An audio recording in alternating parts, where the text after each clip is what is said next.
Ito, ang latest weather update. Alamin ang pinakasariwang ulat panahon ngayon dito sa Information TV Educational Channel.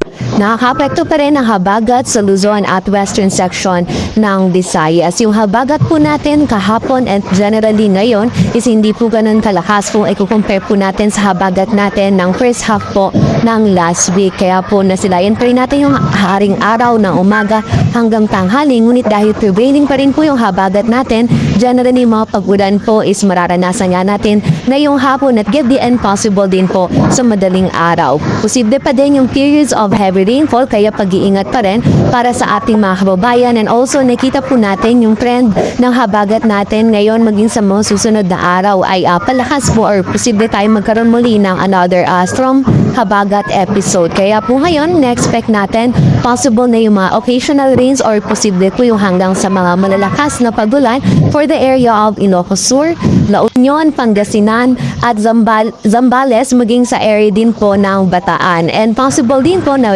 meron tayo mga periods of heavy rainfall dito sa may Ilocos Norte, Cagayan, Batanes, maging dito din sa Cordillera ng Region, Tarlac, Pampanga, maging dito din po sa bahagi ng Metro Manila, Cavite, Batangas at Occidental Mindoro. Kaya po pag-iingat para sa ating mga kababayan sa posibilidad po ng mga pagbaha at pagguho ng lupa. Also, meron po tayong minomonitor na dalawang low pressure area sa labas ng ating area of responsibility.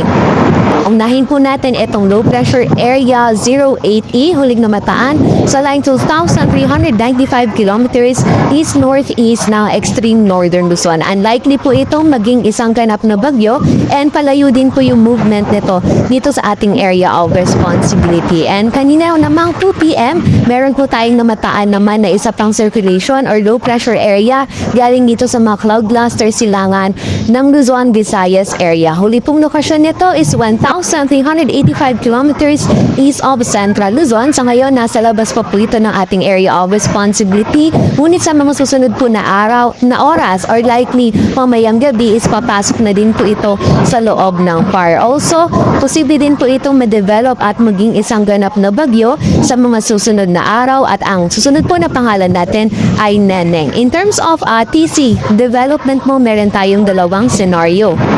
So, ito pong si LPA08F, possible po na siya yung ma-develop habang binabaybay niya itong karagatan sa silangan ng Northern Luzon. O sa mga susunod po na araw, possible din na magkaroon tayo ng another circulation dito naman sa west ng Northern Luzon. So, either po itong circulation dito sa west ng Northern Luzon or itong si LPA08F kapag binabaybay na po nito yung karagatan silangan ng Northern Luzon, either po sa kanila yung possible na maging isang ganap na bagyo sa mga susunod na araw. And yung isa po sa kanila is magiging trough na lamang ng dominant system natin. And also, nakita natin na yung movement nila is patungo dito sa may area ng Taiwan.